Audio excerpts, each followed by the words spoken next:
बिस्मिल्लाहिर्रहमानिर्रहीम। अन अब्दुल्लाह इब्न उमर रज़ियल्लाहु तआला अन्हुमा क़ाल क़ाल रसूलुल्लाह सल्लल्लाहु अलैहि वसल्लम इजअलू फ़ी बुयूतिकुम मिन सलातिकुम वला तत्तखिज़ूहा क़ुबूरा औ कमा क़ाल अलैहि सलातु वस्सलाम। रसूलुल्लाह सल्लल्लाहु अलैहि वसल्लम ने फरमाया कि कुछ नमाज अपने घरों में भी पढ़ा करो, कोई ना कोई नमाज अपने घरों में भी पढ़ा करो और अपने घरों को कब्रिस्तान ना बनाओ। घर कब्रिस्तान कैसे बनते हैं? आपने देखा होगा कब्रिस्तानों में जाकर के कोई नमाज पढ़ने वाला वहाँ पर नहीं होता। तो घरों में नमाज न पढ़ना ये अपने घरों को कब्रिस्तान बनाना है। इसलिए मेरे और आपके पैगंबर इमामुल अंबिया खातमुन नबीयीन हज़रत मोहम्मद करीम अलैहिस्सलातु वस्सलाम नफल नमाज कसरत से अपने घर में पढ़ा करते थे। तहज्जुद की नमाज है, अव्वाबीन की नमाज है, चाश की नमाज है, ज़वाल के नवाफिल है, ज़वाल के नवाफिल हैं। इसी तरह वज़ू करने के बाद के नवाफिल हैं, तहियतुल वज़ू।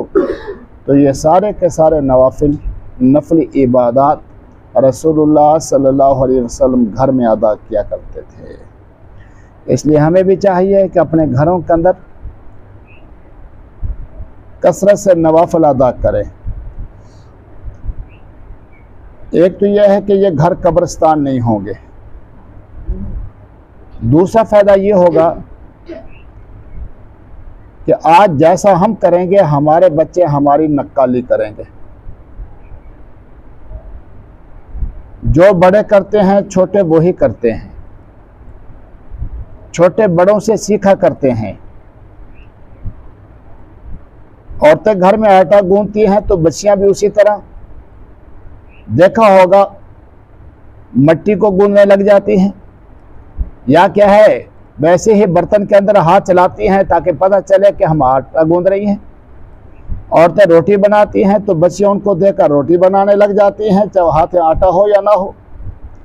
तो चूंकि बच्चों ने अपने बड़ों की नकल करनी है, तो हम जब हम घरों में नमाज अदा करेंगे तो हमारे बच्चे हमारी नक्काली करते हुए नमाज अदा करेंगे। और अगर हम घरों के अंदर नाच गाना करेंगे, कंजर खाना करेंगे, ढोल ढमक्कों का सिलसिला होगा, शादी ब्याह के मौके पर औरतों के नाचने का सिलसिला होगा, तो हमारी बच्चियां और हमारे बच्चे हमारी नक्काली करते हुए वही करेंगे जो हमने किया है। अगर हम चाहते हैं कि हमारी आखिरत बेहतर हो जाए तो हम वो कार्य करें कि जिसकी नक्काली पर हमें सुकून मिले, ना कि वो काम कि जिसकी नक्काली से हमें भी तकलीफ हो और उम्मत के अंदर ऐसा तरीका राइज हो कि नस्ल ईमान से दूर होती जाए, इस्लाम से दूर होती जाए। इसलिए मेरे और आपके पैगंबर इमामुल अंबिया मुहम्मदुर रसूलुल्लाह सल्लल्लाहु अलैहि वसल्लम ने फरमाया कि अपने घरों के अंदर कुछ न कुछ नमाज ज़रूर अदा किया करो, ताकि तुम्हारे बच्चे तुम्हारी नक्काली करते हुए घरों के माहौल को इस्लाम वाला ईमान वाला माहौल बना दे, न कि गैरों की नक्काली वाला कि जिसके अंदर नाच गाना हो और हमारे घरों के अंदर कंजरियां पैदा हों, हमारे घरों के अंदर कंजर पैदा हों। क्यों? जैसा हम घरों के अंदर करेंगे तो हमारे बच्चे वो ही करेंगे। अल्लाह रब्बुल इज़्ज़त हमें अक्ल व शऊर नसीब फरमाए ताकि हम अपने घरों के अंदर अच्छे तरीके राज करके जाएं, ना कि कंजरों वाले बुरे तरीके।